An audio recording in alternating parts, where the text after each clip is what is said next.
Welcome to the Sunshine Parenting Podcast. My name is Audrey Monkey, and I am your host.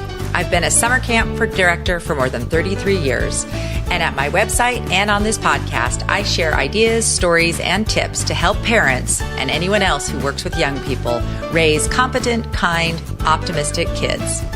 Summer camp, parenting, and happiness are my main gigs here at Sunshine Parenting, so if you're interested in any or all of those topics, you've come to the right place. In episode 20, I'm interviewing Payne Bryson, co-author with Dan Siegel of the brand new book, The Yes Brain: How to Cultivate Courage, Curiosity, and Resilience in Your Child. I hope you enjoy our talk and definitely hope that you pick up a copy of Tina and Dan's newest book. I am so excited to have Payne Bryson on the podcast today. She is the co-author of The Yes Brain: How to Cultivate Courage, Curiosity, and Resilience in Your Child. She's co-authored this book with Daniel Siegel, and this book is just phenomenal. I heard Tina speak at the Wake Conference back in November, and we did a Facebook Live video interview when I had just heard her give the keynote and some of the key ideas from the book. But now I've had the opportunity to read it, and I just cannot recommend this book more highly. So, Tina, welcome to the podcast, and thank you so much for being here. Thank you so much, Audrey. It's always so fun to get to talk with someone like-minded, and it thrills me that you love the book. And I'm so excited to get to share some of the ideas and talk about them together. Yes, for sure. So to start with, why don't you just explain what a yes brain is? Yes. Okay. So here's the deal. The brain is either in a receptive state or it's in a reactive state. So we're calling those states a yes state and a no state, or a yes brain and a no brain. So a yes brain is one that is open and receptive and resilient. It's one that even when something is really hard, we're willing to stick with it. We're willing to kind of push through and stay calm enough on the inside so that we can be curious and creative and really handle ourselves well even when things are not going well. A no brain on the opposite side of that is a brain that is shut down, rigid.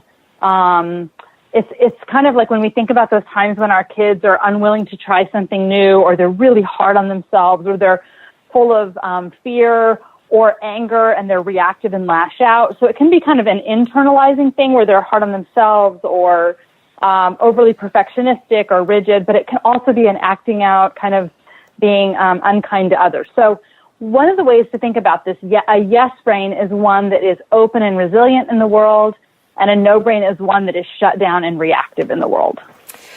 Yes, and I think one of the things I really love about your book is it's actually, I know it's a parenting book, but it's actually, I would just call it a people book. You could actually read this book no matter who you are, and you present it very well, but basically as I'm reading it, I just felt, okay, I can still learn about my own yes brain. Adults still struggle with these things. We all have those things that trigger us into our no brains, and we say and do things that we wish we hadn't afterwards. And one of the things, why don't you talk a little bit about the format of the book and how, you have both the cartoons that we can actually show our kids, and you have the section for adults as well. Yeah, so one of the hallmarks of all of our books that we are so proud about, that we get great feedback about, is that at the end of the book is a refrigerator sheet. So the whole kind of big ideas of the book, the summary and the main bullet points, are in a refrigerator sheet so that you can kind of like make a copy of it and, just reference it. Because I don't know about you, but I read a book and maybe I love the book and I'll take a handful of ideas, but those ideas don't always stick with me for very long. So that's a way to kind of help that become a part of who we are and how we think. So the way the book is set up is there are 4 fundamentals of a yes brain. And so we can talk about that in a moment if you'd like. But we kind of hit each of those 4 fundamentals. And within each of those chapters, we have a section that is really about how we think about this in terms of a child that we're helping build a yes brain with. And then there's also a section called Our Own Yes Brains, basically thinking about our own mind and the way that we respond in the world. And then there's a section for kids with all kinds of cartoons so we can teach them about their own brains and the kinds of situations they might find themselves in. And my favorite thing about that, the cartoons for the kids, which, by the way, are great for adults too, is that they give kids actual tools that they can use to help them have more of a yes brain approach in the world. Mm-hmm. I mean, it is so, so good. And I'm going to go slightly off topic, but it's not off topic for you and me because we talk about this a lot. In terms of thinking about summer camp, which I know you're a big proponent of summer camp and just love Huge the fan. experience of it. You have a couple of different examples that you talk about in the book, but I loved especially there's a part where you explain the red zone, the green zone, and the blue zone, and about how being brave is really hard, but it's one of the ways that you expand your green zone. So can you talk a little bit about that, especially for how parents, especially if you have an especially fearful kid who seems to not very often have their yes brain. What are some of your ideas for parents that you share? Well, this green zone stuff is so powerful. And as you know, I do training at different sleepaway camps for staff. And I actually teach them about the green zone. And the green zone is really a yes brain state. It's really kind of like you think about your whole nervous system and how when you get really afraid or angry or you're having a really hard time, you're more in a reactive state. You feel it in your body. Your heart beats faster, your muscles tense up, or those kinds of things. And we would call that the red zone. And the blue zone is also a reactive state, where our nervous system is kind of turned down too far, where we're kind of in more of a collapse or a kind of helpless, floppy kind of state of mind. And actually our bodies do that as well. Our blood pressure and respiration even slow down.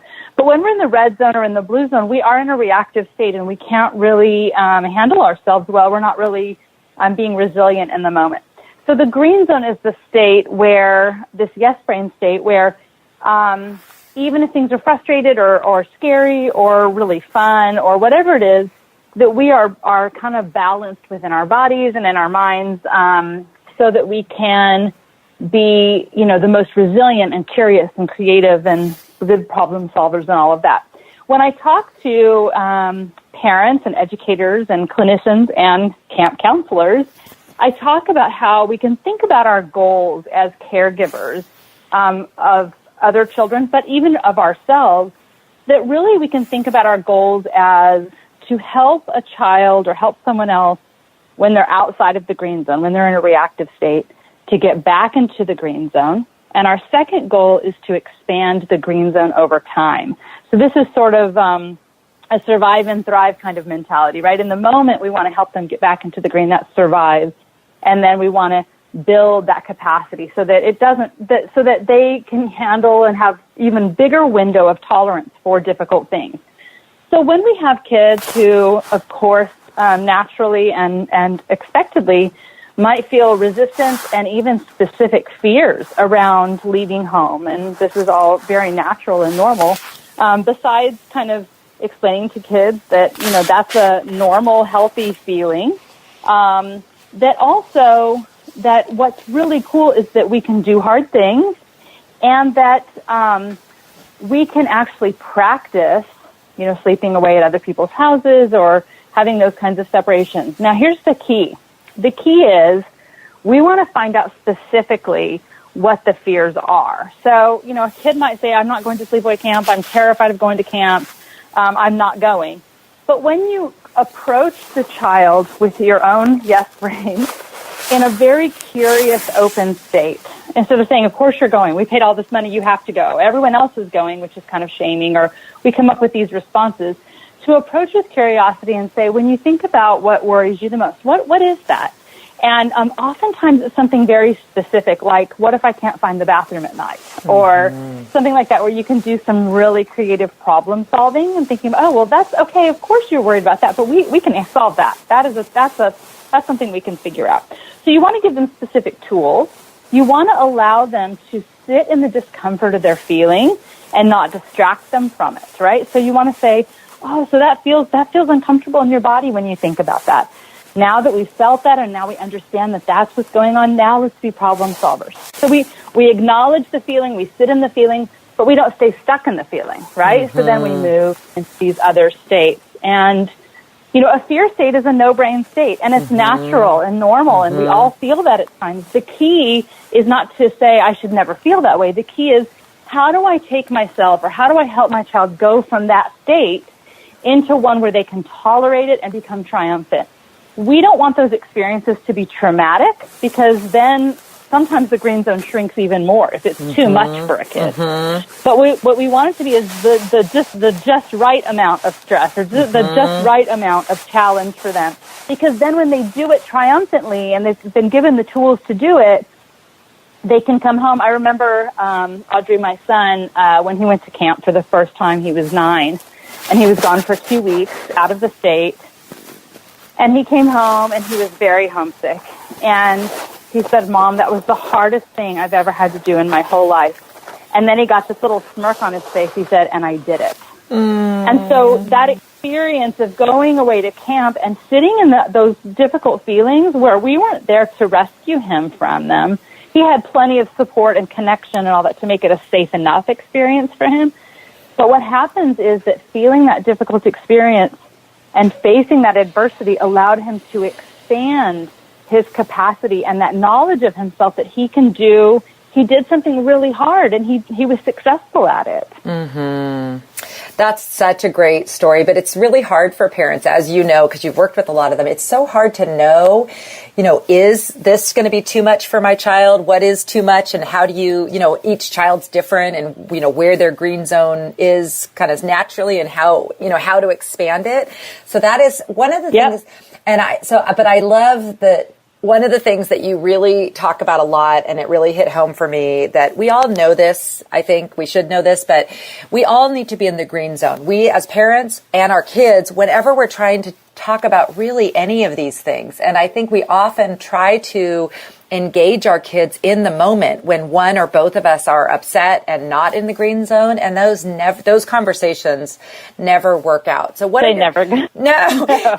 So what are some of your suggestions, I guess, for parents who just how to handle those emotional times when either your child is in the red zone or you're in the red zone or both of you are? How do you counsel people, and what do you share in the book about kind of promoting getting into the green zone before you have those parenting conversations?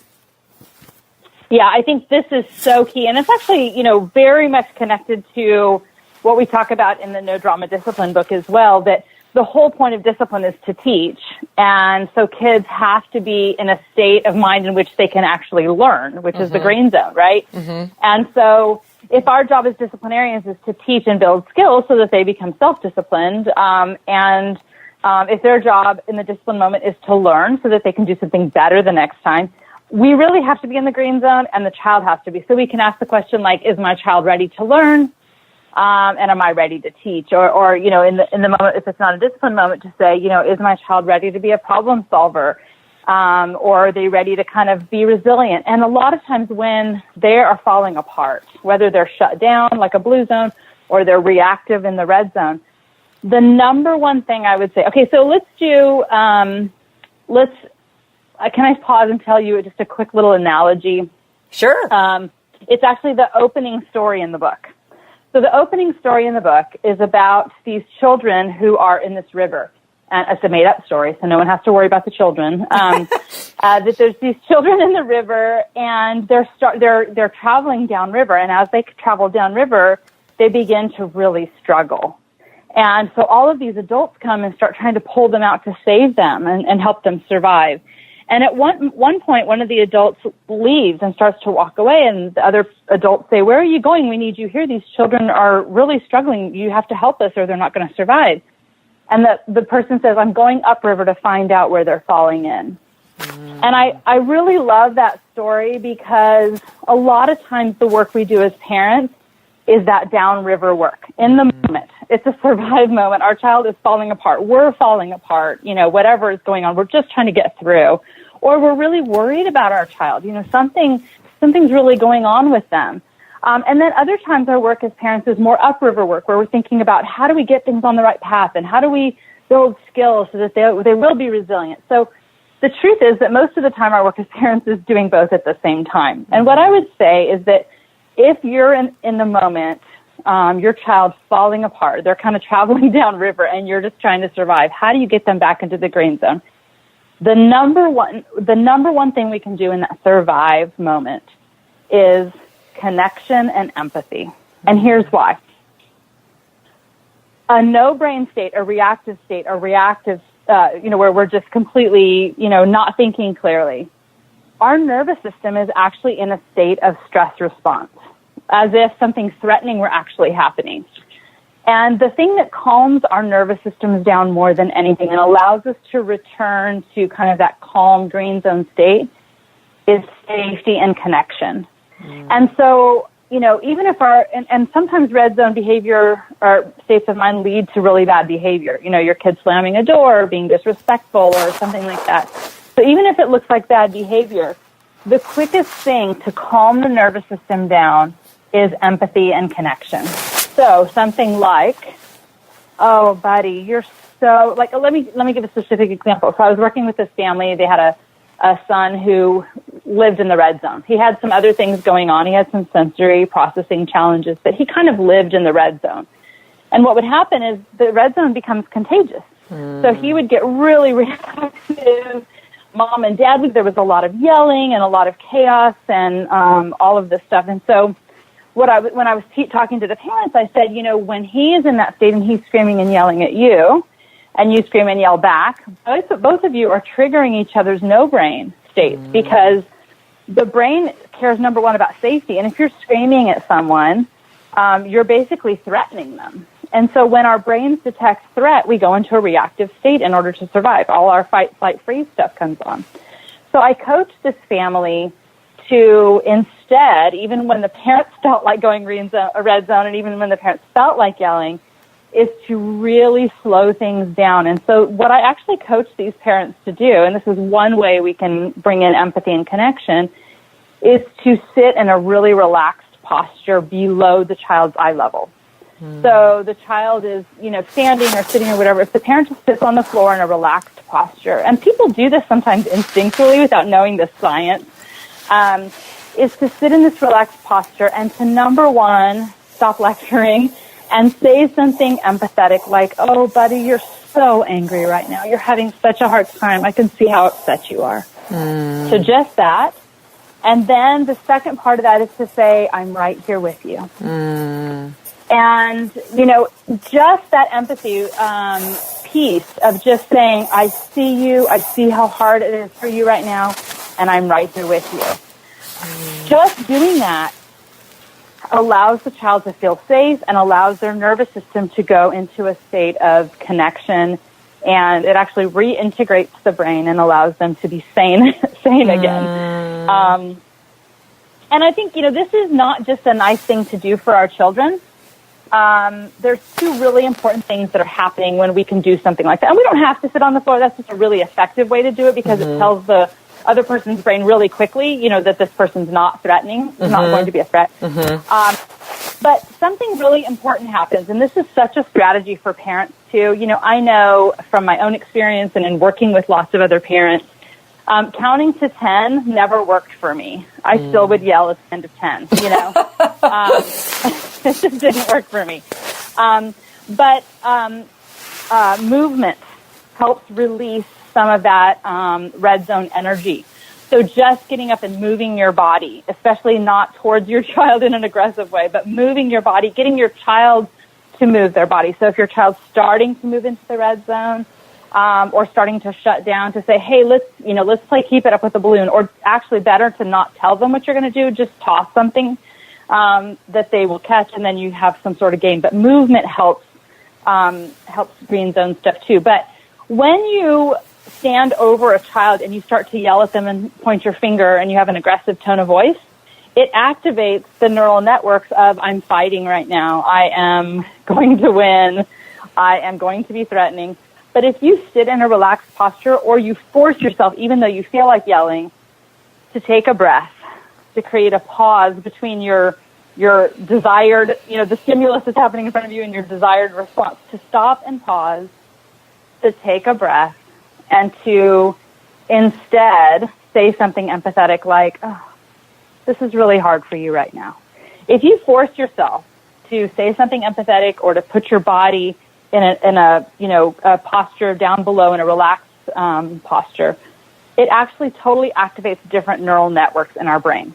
So the brain's an association machine. So if I'm standing across from you, Audrey, and I'm yelling at you and I have an aggressive look on my face and I'm wagging my finger at you, it's going to activate my fight circuitry. But if I sit down in a relaxed posture and I say, you're having a hard time, what's going on? A totally different set of circuitry gets activated. And so that is one of the best things we can do as parents when we feel like we're in the red zone, is to kind of activate a different neural network by how we move our bodies, by how we talk and use our voices.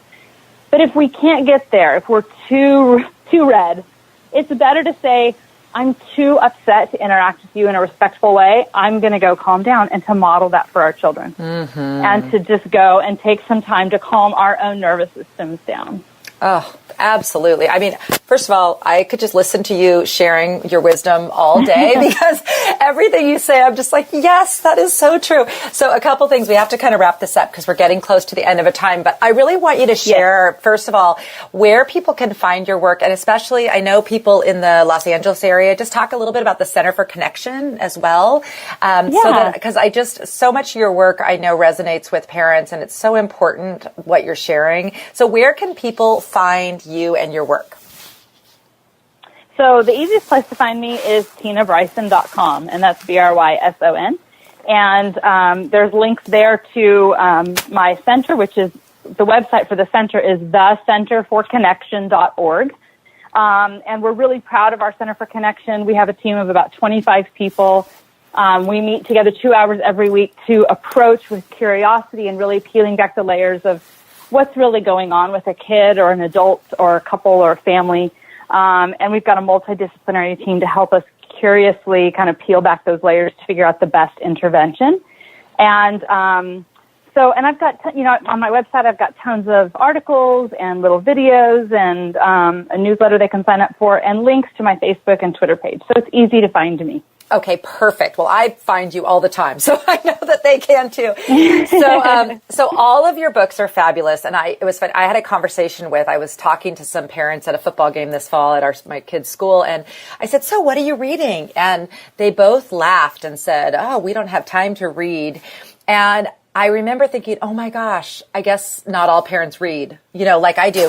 But I want to say, you shared with me before that the Yes Brain is going to be an audiobook as well. So maybe people who don't want to read could listen to it. But I will also say that this book is not a long book. It's very undaunting. So it's supposed to be it's all of our books, but especially this one, even the shortest of the three, are written with like the exhausted, blurry-eyed parent in mind, and they really are quick reads. Oh, it's fabulous. I mean, and so I just want to say that even for people who aren't normally reading parenting books, this one I really recommend. It has lots of great cartoon pictures, and like you said, the refrigerator sheet. It's a very friendly read, and like I said, I feel like it was also a self-help book for myself as I read it. I was going through and thinking about it both as just a person, how helpful it all is. So Tina, thank you so much for the work that you're doing and what you're sharing. I just can't recommend this book enough. I want all of the Sunshine Parenting listeners to read it themselves so we can continue the conversation around these great ideas that you share in the book. Well, I love what you're doing in your work as well, Audrey. And I think, your camp has a yes brain approach to child development. And so it's just so lovely to interact with someone who embodies and works from this place. And so it's always such an honor to get to visit with you. Well, thank you so much for your time today, Tina. And I'm sure we will have to connect again because there were about 5 other things that I wanted you to talk about today, but we didn't have time. So we'll do it again sometime. Thanks again for being on. Thanks, Audrey. Thank you so much for joining me for this episode of the podcast. For notes, links, and further information about Tina and her latest book, visit sunshine-parenting.com and search for episode 20 or The Yes Brain. I'd also love to include you on my email list, where this year I'm sharing tips and information on how to have more connected, happier families. You can join my email list at sunshine-parenting.com. I'll finish off this episode with a quote from Bryson and Siegel in their book, No Drama Discipline. Even if an emotion seems ridiculous to you, don't forget that it is very real to your child.